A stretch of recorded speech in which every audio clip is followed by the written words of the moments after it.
La plus jeune librairie de Toulouse est aussi l'une des plus BD-philes de la ville. Derrière cette vitrine, plus de 5300 ouvrages attendent les lecteurs. Le rayon bande dessinée représente un quart du stock de livres. Cet homme s'occupe de la sélection des albums. Avant de devenir libraire, Elias Farès est dessinateur. Il nous montre la meilleure vente BD de la librairie, l'auteur Fab Caro.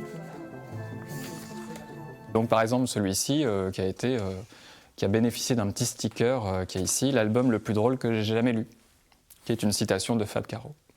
Le couple a ouvert cette librairie généraliste en novembre dernier. Le 9e art occupe une place incontournable sur les étagères. C'est un secteur qui intéresse de plus en plus le public, on s'en rend compte, hein, et où on trouve une offre aussi de plus en plus large. Voilà, on a tous les tomes. Voilà.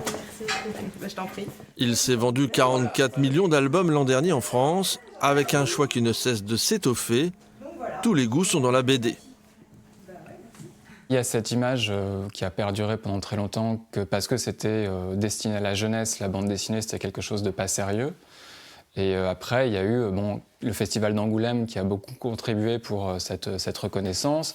Il y a eu des essais, il y a eu des artistes aussi qui ont fait des œuvres tout d'un coup qui ont eu l'intérêt de la presse traditionnelle, de critiques littéraires. Enfin voilà, des gens comme Christin et Bilal dans les années 70-80 ou Spiegelman aux États-Unis. Tout d'un coup, la bande dessinée, ça devenait quelque chose considéré aussi par des personnes et des lecteurs dites sérieux.